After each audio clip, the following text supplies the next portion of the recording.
নমস্কার। প্রতিদিনের মতো আজকেও এসে গেছি অঙ্কের আসরে অর্জুন স্যার। আমরা আজকে আলোচনা করতে যাচ্ছি ঘনবস্তু সম্পর্কে। তার আগে বলি, আপনারা সবাই আমার ইউটিউব চ্যানেল অঙ্কের আসরে অর্জুন স্যার এইটা সার্চ করবেন, করে দেখবেন। ভালো লাগলে সাবস্ক্রাইব করবেন, লাইক ও শেয়ার করে দেবেন।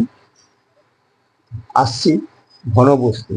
ঘনবস্তুর সংজ্ঞা: যে সকল পদার্থের নির্দিষ্ট আকার, আয়তন এবং ভর থাকে তাকে ঘনবস্তু বলে। তো দেখতে পাচ্ছেন আয়তন আছে এবং ভরও আছে। আয়তন মানে কি? যে সকল বস্তুর দৈর্ঘ্য, প্রস্থ, উচ্চতা এই তিনটি মাত্রা থাকে তাকে আয়তন বলা হয়। তাহলে যেহেতু তিনটি মাত্রা আছে, ঘনবস্তু ত্রৈমাত্রিক আমরা বলতে পারি। ঘনবস্তু একটি ত্রৈমাত্রিক বস্তু।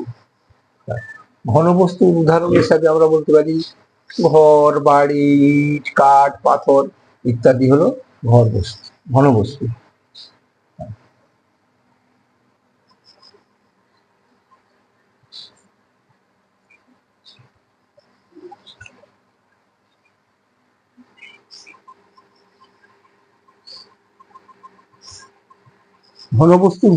ঘনবস্তুর বৈশিষ্ট্য হিসাবে আমরা বলতে পারি কি?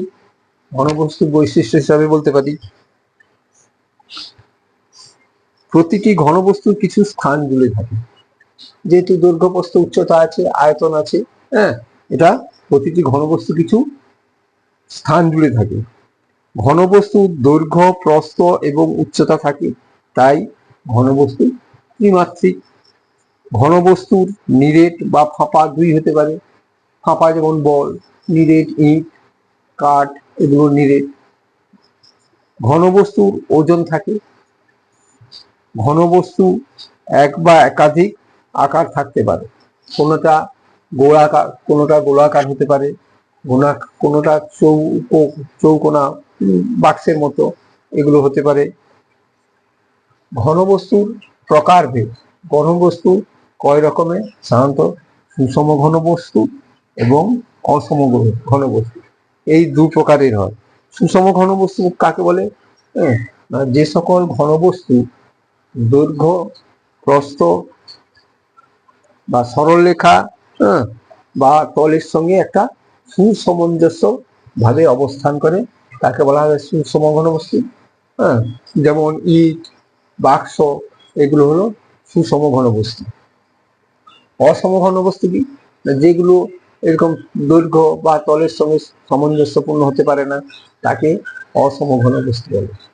তো আজকে এই পর্যন্তই। থ্যাংকস। পরের দিন আবার দেখা হবে।